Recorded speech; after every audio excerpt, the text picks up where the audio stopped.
प्रभु यीशु मसीह में आप सभी को नमस्कार। दोस्तों, आज हम बात करने वाले हैं प्रभु यीशु मसीह के चेलों को कुछ जगह पे बोला गया कि तुम उपवास क्यों नहीं करते या तेरे चेले उपवास क्यों नहीं रखते, इस प्रकार से बोला गया।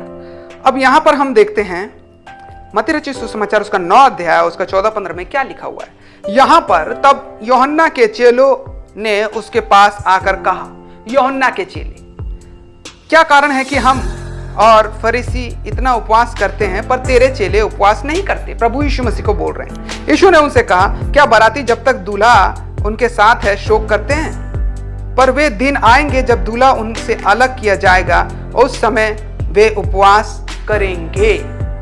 एक दुख का घड़ी था, 3 दिन जो परेशानी हुआ था, और उस दुख के घड़ी में उन्हें उपवास करने को प्रभु यीशु मसीह ने कहा था, और प्रभु यीशु मसीह उनके साथ थे तो उपवास करने की कोई जरूरत नहीं थी। इस प्रकार से प्रभु यीशु मसीह ने कहा। दूल्हा प्रभु यीशु मसीह था, और दुख की घड़ी यानी कि वो 3 दिन जो मृत्यु लोक में अधलोक में जा करके आएंगे, इस प्रकार से बात हुआ था। तो वहां पर जो है प्रभु यीशु मसीह ने गए और प्रभु यीशु मसीह जा करके वहां सुसमाचार सुनाया अधलोक में, और इस प्रकार से वो मृत्यु में से जी उठे 3रे दिन। तो फिर उसके बाद यहाँ पे उपवास का ये रीजन है कि क्या उसके बाद उपवास करना है यीशु मसीह के जी उठने के बाद? नहीं, यीशु मसीह के जी उठने के बाद नहीं, क्योंकि यीशु मसीह ने खुद कहा है कि मैं अब जब दाखरस वो बांट रहे थे, जब इकट्ठा थे सब लोग रोटी और दाखरस बांट रहे थे, तो वो क्या बोल रहे थे कि मैं जब तक दोबारा इसको नहीं चखूंगा। मतलब ये बोला गया, प्रभु यीशु मसीह ने वहां पे ये कहा कि जब तक मैं परमेश्वर के राज्य में आ ना जाऊं तब तक इसे ना चखूंगा, जब तक इस अपने राज्य में होकर के पीऊंगा बोला। तो यहाँ पर प्रभु यीशु मसीह ने, अब हम सोचते हैं कि प्रभु यीशु मसीह कैसे दाखरस पिएगा। प्रभु यीशु मसीह तो उस दिन दाखरस नहीं पिया, रोटी भी नहीं खाया, लेकिन ये पीऊंगा, आएगा, खाऊंगा, ये शब्द ज्यादातर लोगों को समझ में नहीं आता। वो सोचते हैं कि आज हमारे बीच में यीशु नहीं है और हम इसी दुख के कारण उपवास करेंगे। देखिए, यहाँ पे नए नियम में हर जगह कोई रीजन बताया गया उपवास करने का, प्रभु यीशु मसीह ने बताया। आपके जीवन में क्या रीजन है उपवास करने का? कि आपको धार्मिकता बनना है, तो धार्मिकता बनने के लिए परमेश्वर के आज्ञा का पालन करिए, उसके आज्ञा को फॉलो करिए, है ना, और ये धार्मिकता है।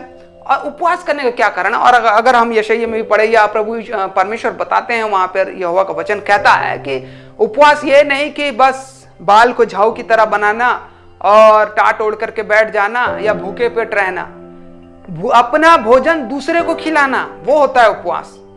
न्याय को महानदी के समान बहने देना, यानी कि आज्ञा का पालन करना, परमेश्वर के अनुसार चलना, ये होता है। अपने दुर्गुणों को त्यागना, ना कि भोजन को त्यागना। तो दुर्गुणों को त्यागते ही मनुष्य उपवासी होता है, वो आत्मिक उपवास है। शारीरिक उपवास से कोई लाभ नहीं मिलता है।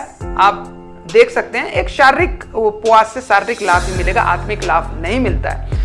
तो जब आप अपने भोजन को दूसरे को देते हैं, वही आपका उपवास है। इसके लिए आपको पूरा दिन भर उपवास करने की जरूरत नहीं है ना, अगर आप अपने रोटी को दूसरे भूखे को खिलाते हैं तो। और रही बात यहाँ प्रभु यीशु मसीह, तो आज प्रभु यीशु मसीह हमारे बीच में, हम जब रोटी तोड़ते हैं, जब हम कलीसिया में बैठते हैं, कलीसिया क्या है? परमेश्वर, प्रभु यीशु मसीह का देह है, और कलीसिया का सिर कौन है? प्रभु यीशु मसीह है। तो जब देह खाता है दाखरस और रोटी, तो प्रभु यीशु मसीह खा रहा है। तो जब हमारे साथ प्रभु यीशु मसीह, तो हम क्यों उपवास करें, क्यों दुख में रहे, क्यों परेशान रहे? बल्कि बोलता है कि एंजॉय क्या करो, मेरे मृत्यु का प्रचार क्या करो, मेरे जीवित होने का प्रचार क्या करो।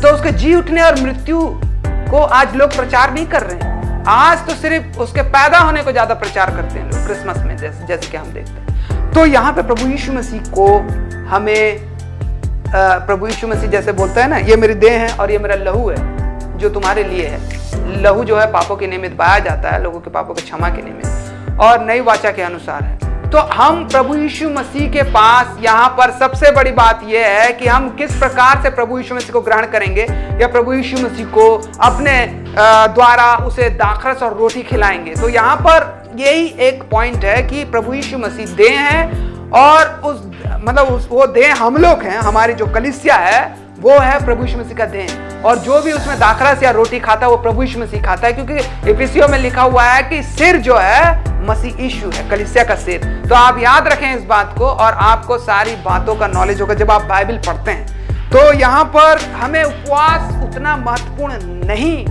मानना है जितना परमेश्वर का आज्ञा का पालन करना है। याद रखें इस बात को। तो इसी प्रकार से नए नए वीडियो के साथ हम आते रहेंगे। आप हमारे वीडियो को लाइक करें, शेयर करें, हमारे चैनल को सब्सक्राइब करें। तब तक के लिए हम आपसे अलविदा चाहते हैं। परमेश्वर आप सभी को आशीष दे। नमस्कार, गुड बाय।